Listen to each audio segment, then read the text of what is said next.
Usa ka adlaw una ang kalagalag, doon na pipila ka mga kabanay ang mibisita sa ilang mga minatay nga gilubong sa Kalinan Public Cemetery sa Davao City. Atong sayron ang katikaran didto pinaagi ni Argil Relator live. Argil. Sara, sagad sa mga nibisita karong adlaw dinhi sa Kalinan Public Cemetery kadtong mga nanghinlo ingon man na mintura og mga pansyon. O doon na say mga dagdagkot og kining kandila no sa dakong krus sanglit naglisod na sila nga matultulan ang lubnganan sa ilahang mga minahal sa kinabuhi nga gipanglubong dinhi.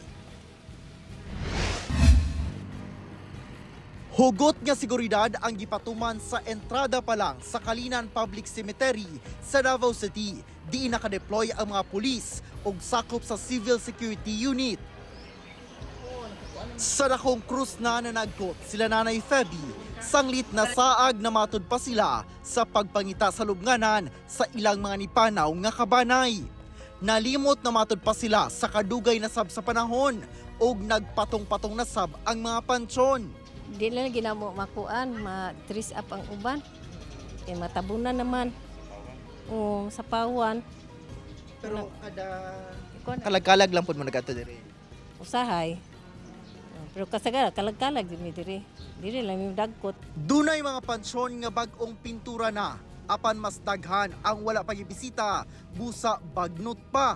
Menos pangihap sa mga kabanay nga nibisita sa ilahang mga minatay nga gilubong dinhi sa Kalinan Public Cemetery. Sagad kanila sa mga nibisita karong buntag igo lang namintura ingon man ang hinlo og mga pansyon. Aron ugma matud pa sa pagbisita sa ilahang uban pa mga kabanay, igo na lang sila managkot og kandila ug mga jeep. Inay magpasuhol aron magpapintura ang pag-umangko na ni Nanay Erenia ang mismong namintura sa lubnganan sa iyang mga ginikanan.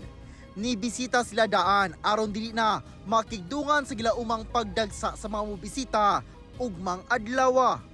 Sagaran man good moms ay sir sa one, daghang kaayong tao.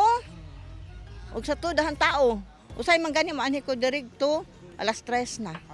Hapon na.